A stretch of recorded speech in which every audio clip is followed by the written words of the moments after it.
শ্রোতা বন্ধুরা সবাই কেমন আছেন?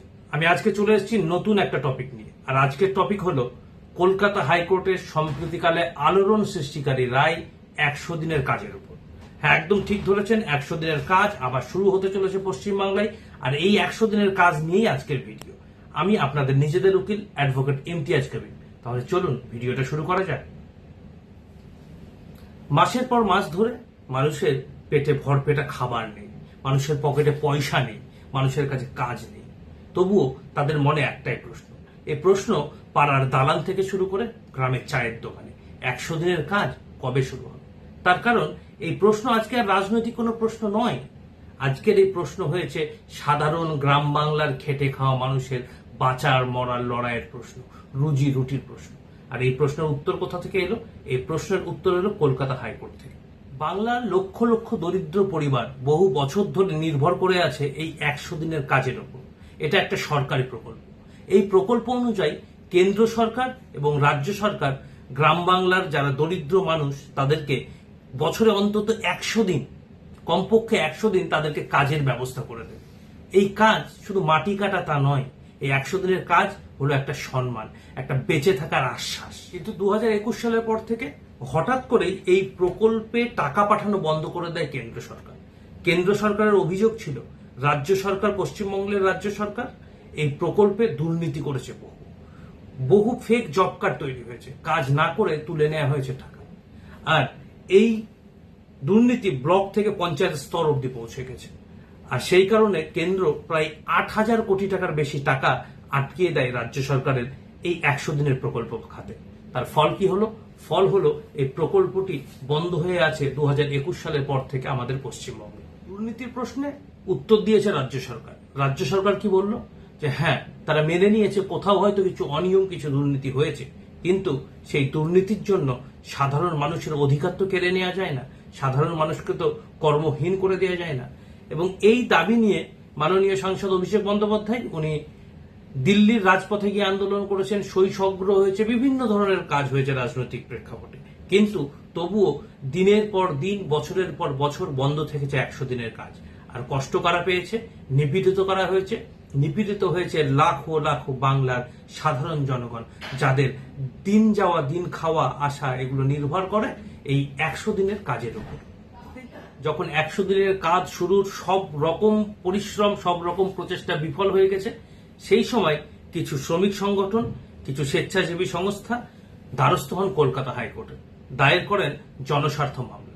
তারা দাবি করেন যে প্রশাসনিক বা রাজনৈতিক টানাপোড়েনে বন্ধ থাকতে পারে না 100 দিনের কাজের মতো প্রকল্প। তার কারণ এই 100 দিনের কাজের মতো প্রকল্প সরাসরি এফেক্ট করে বাংলার সাধারণ মানুষের, যারা দরিদ্র সীমার নিচে বসবাস করে, তাদের দৈনন্দিন জীবনকে। বিচার শুরু হয় কলকাতা হাইকোর্টে বিচারপতি হরিশ টন্ডন এবং শতদীপ গঙ্গোপাধ্যায়ের বেঞ্চে। দীর্ঘ সময় ধরে, দীর্ঘ দিন এই মামলা শুনানি হয়েছে।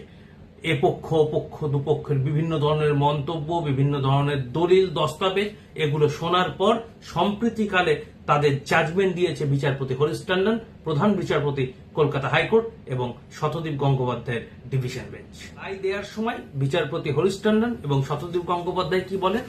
যে তিনি বলেন 100 দিনের কাজের মতো প্রকল্প বন্ধ করে রাখা যায় না।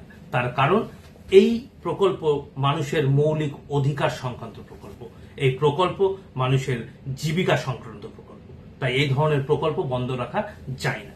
তিনি আরো বলেন, কেন্দ্র যদি মনে হয় যে 100 দিনের কাজে পশ্চিমবঙ্গে ব্যাপক দুর্নীতি হয়েছে, তাহলে তার প্রমাণ দিক কেন্দ্র।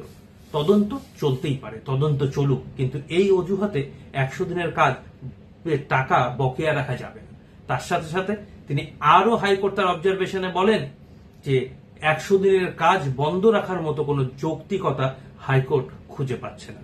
সুতরাং এই রায়ের পর 100 দিনের কাজের প্রকল্প চালু করার জন্য যে বকেয়া টাকা কেন্দ্র আটকে রেখেছে, সেই টাকা পশ্চিমবঙ্গের পেতে বা এই 100 দিনের কাজ প্রকল্পটি চালু হতে আর কোনো লিগ্যাল বা প্রশাসনিক কোনো জটিলতা থাকলো না। খুব শীঘ্রই শুরু হবে 100 দিনের কাজ। এই রায় শুধুমাত্র একটা আইনি আদেশ নয়, এটা একটা বার্তা। বার্তাটা কি? বার্তাটা হলো এই দেশে কাজ চাওয়াটা ভিক্ষে চাওয়া নয়, কাজ চাওয়াটা হলো সাধারণ ভারতীয়র অধিকার। এই রায়ের ফলে বহু সাধারণ মানুষ যারা এতদিন না খেয়ে চিন্তায় ঘুমোতেন, অর্ধপেট খেয়ে তাদের মুখে কোথাও গিয়ে একটু প্রশান্তির হাসি ফুটেছে, আর তাদের চোখে দেখা যাচ্ছে আশার একটা ছোট্ট কিরণ। হয়তো কালই এই কাজটা শুরু হবে না, প্রশাসনিক জট কাটতে, বিভিন্ন ধরনের সরকারি হিসাব নিকাশ হতে একটু সময় লাগবে, কিন্তু মানুষ আবার আশায় বুক বেঁধেছে যে 100 দিনের কাজ আবার শুরু হবে। আইনের ভাষা মানুষ বোঝে, আর যখন মানুষ আইনের ভাষায় কথা বলে তখন বিচার পায়। এই রায় আপনার আমার সকলের জানা উচিত, তার কারণ এই রায় শুধুমাত্র একটা রায় নয়, এটা একটা বার্তা যে আদালত সাধারণ মানুষের পাশে ছিল, সাধারণ মানুষের পাশে আছে এবং আগামী দিনেও থাকবে। আপনি আপনার কমেন্টে জানান যে আপনার এলাকায় 100 দিনের কাজ কবে থেকে বন্ধ। যদি আপনাদেরকে এই ভিডিওটা ভালো লাগে তাহলে অবশ্যই ভিডিওটিকে শেয়ার করুন, আমার এই চ্যানেলটিকে সাবস্ক্রাইব করুন। আমি আপনাদের নিজেদের উকিল অ্যাডভোকেট ইমতিয়াজ করিম। সবাই ভালো থাকবেন, সুস্থ থাকবেন।